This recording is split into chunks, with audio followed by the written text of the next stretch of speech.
We're in the School of Medicine at the Royal Free Hospital in London, and we've just conducted a physiotherapy workshop for pelvic girdle pain.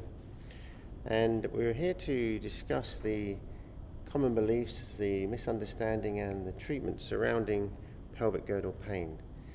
So Peter, I'd like to ask you, firstly, can you explain some of the commonly held beliefs surrounding pelvic girdle pain and why it's such an issue to some small groups of people? Yeah, well, pelvic girdle pain is a problem that's predominantly related to women. It's very common during childbirth, and it's common for most women during childbirth actually that they develop pain around their back and pelvis, and that's just a normal feature of going through childbirth or the late pregnancy process. What we do know though is that for a small group of these women, around 7 to 10%, that their pain persists beyond after the birth process, and the majority should get better, and there's a small group who don't. And unfortunately, what's happened is that there's a lot of beliefs that are associated with pelvic girdle pain that are linked to that process. And the beliefs are because during pregnancy your ligaments become more lax, then there's become this very strong belief that the laxity of the ligaments is the cause of the pain, and so that your joints become unstable, and there are belief systems out there that the joints go out of place and you can get these upslips or downslips or shears or torsions that occur in the pelvis. And the problem with that is it creates a huge amount of fear in the patient and makes them not trust their body and start to move abnormally, and it makes them alert to their body in a way that's not helpful, which can massively wind them up and make them disabled. And we've seen two examples of this, where we've had two women who've been quite profoundly disabled with pain around the pelvis that has started around the time of pregnancy.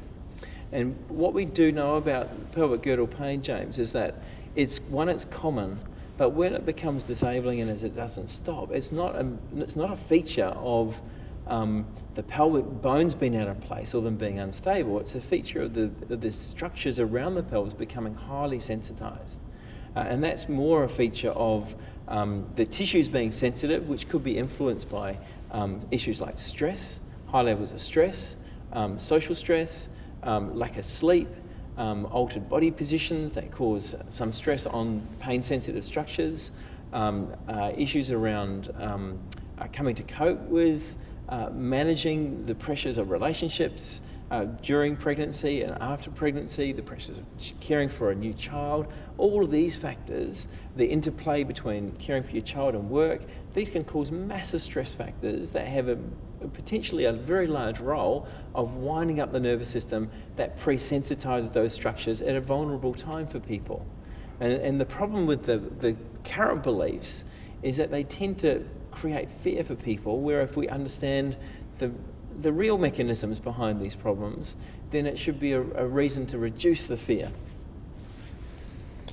In your view, what would you feel is the best management of these sorts of issues?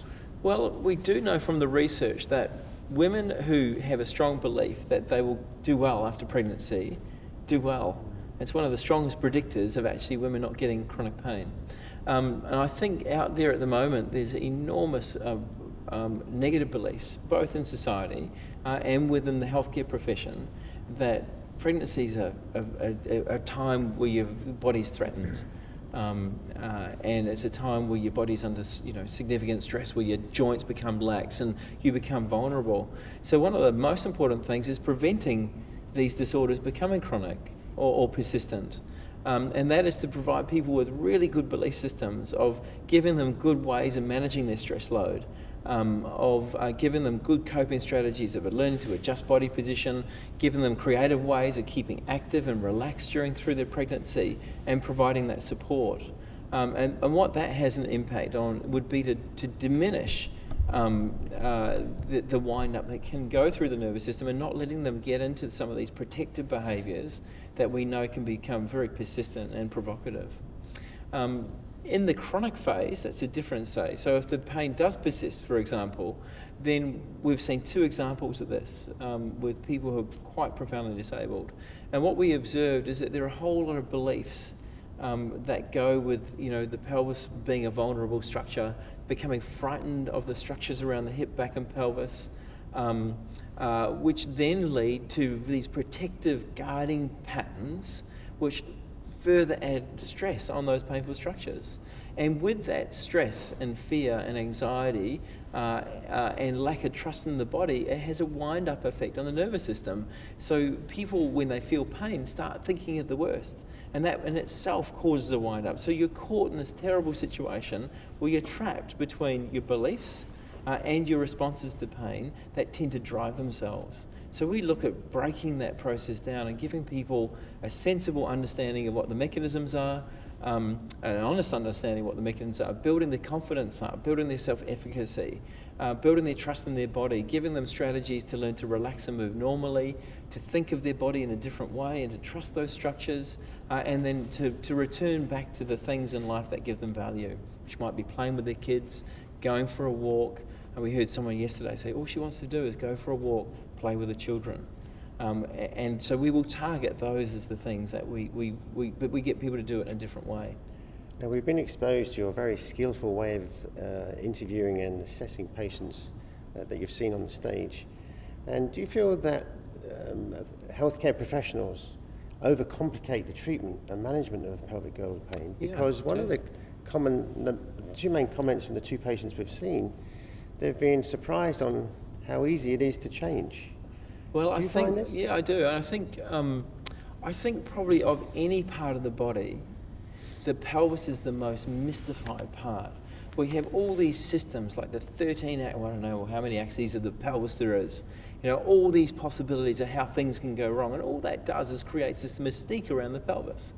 And this idea that it's a region not to be trusted. Where in actual fact, the mechanisms that drive pain are relatively straightforward and they can have a powerful influence on someone's body. So I do think we've massively overcomplicated this region. When we come back to look at what the evidence tells us, then the kinds of interventions that are likely to be helpful and not having someone trying to put your pelvis back in place and not trying to stabilize your pelvis, which is a big belief out there, but in actual fact to develop a confidence in the body, to learn to relax in a normal way, and to start viewing the body as a part of the region of the body that is strong and robust and resilient and should be trusted. Now, talking about this biomedical model of the treatment of pelvic girdle pain, historically, how do you feel this has reached the stage that it is? Because it's not managed well and it's overcomplicated. Yeah, I think it's a couple of things. I think because the majority of pelvic girdle pain disorders cannot be diagnosed, it's left this vacuum, and the vacuum's been filled with all kinds of groups who are trying to find meaning behind it. And often, I think unintentionally, what's happened with that is that they've developed these very complicated systems around identifying these changes in the pelvis, which very few people can identify, no one can agree on. The tests are not valid or reliable, but they persist because of this need for people to have understanding of the meaning of why they're in pain. So I think it's driven from that and the quest for healthcare practitioners to provide meaning. The problem is often the explanations given do nothing more than ramping up their anxiety and fear and distrust of the body of a region that should be trusted.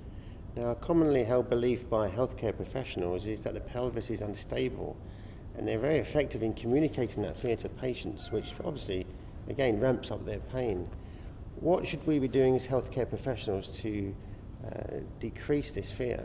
Well, it's true. What we do know is that ligament laxity is part of pregnancy, but we do know that there's no relationship between how lax your ligaments are and your pain levels and disability levels. And so even though laxity occurs during pregnancy, it's not a predictor of being in pain or being disabled. The things that are a predictor are things like your tissue being more sensitized. So there are studies now that are being carried out which has shown that tissue sensitivity is a strong predictor, that lower pain thresholds are a strong predictor, but ligament laxity isn't. So I think we've got to look really closely at the evidence and say we have to stop those belief systems because they're not evidence-based. And there are a number of studies now that have looked at very accurate measures of pelvic mobility in women with and without pain, and there is no more mobility in someone with pain than without pain. So we really have to desist from that belief because one, it's not true, it's not valid. We can't reliably measure these things anyway, and most importantly, it can actually leave people very vulnerable and fearful and not trusting their body. That will further perpetuate a pain process. And lastly, one final comment about the cognitive functional therapy approach to pelvic girdle pain. We've seen how functional you approach the issues that patients have and how quickly you integrate this into patient day-to-day life. Do you feel this is the best way forward? Well, it's the best way we know at the moment, but it seems to be very effective. The essence of this approach is to consider all the factors that might be involved. And we've seen a lady today who's under a huge amount of social stress. She's frightened of her body. She's fearful of movement. She's highly guarded. She can't relax. She can't even relax to lie down. So we went through this process of identifying that these are major drivers of her pain. Give her strategies to relax. Give her a new belief in her body. Build her resilience back. In terms of understanding that the things that she fears are things that she can actually confront and do herself. And I think the great thing about that is it's not something I've done, it's something they've done. And if they feel they have control over their body, the ability to manage their pain, the ability to function and do the things in life that they value, and they have control, then that's a way of breaking that cycle. That's got to be good. If there is one message you could deliver, firstly to healthcare professionals and particularly GPs and doctors, what would that be? And secondly, what is the message to patients in their management? Probably for both. Let's stop perpetuating the myth. The structures of the pelvis are a robust, strong, resilient part of the body that should be trusted. Pain of the pelvis does not mean your structures are vulnerable. They mean they're sensitized.